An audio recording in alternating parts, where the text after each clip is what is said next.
কি করছো আয়নায় ওগুলো? মুখ দেখছো আয়নায়? হ্যাঁ বাবা খেতে বসার আগে একটু সেজে গুজে খাবা মা আজকে? হ্যাঁ আজকে বন্ধুরা তোমাদের সাথে কি রান্না করছো? ভিডিও করছি আজকে।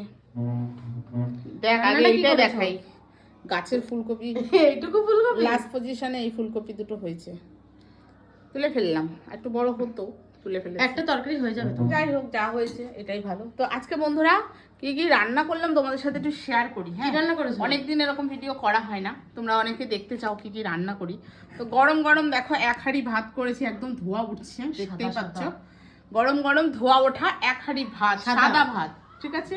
কিন্তু হাঁড়িটা কালো হয়ে গেছে। হাঁড়িটা এটা কাঠের জালে করে নিয়ে এসেছি বলে তাই এটা আবার মেজে মেজে সব পরিষ্কার করে দেবো আমি। যাই হোক, আজকে হচ্ছে আর করেছি তোমার এই দেখো কি সুন্দর করে রান্না করেছি, সেন্টটা বেরিয়েছে দারুণ। এটা হচ্ছে মোচা, কালকের মোচা।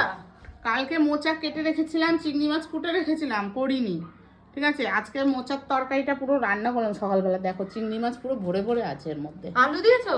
আলু ছাড়া করেছি আজকে। আলু ছাড়া? তাহলে তো ভালো লাগবে না। কে বলেছে ভালো লাগবে?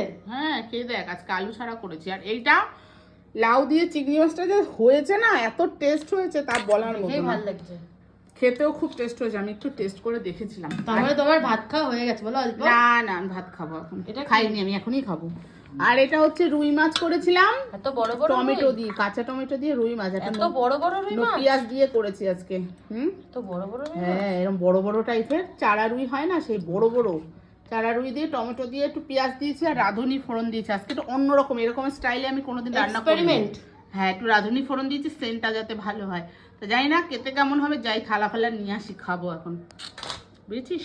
যাই থালা নিয়ে আসি। আমি কিন্তু খাবো না, ঠিক আছে, পরে খাবো। তোর খেতে হবে না, আমি খেলেই হবে।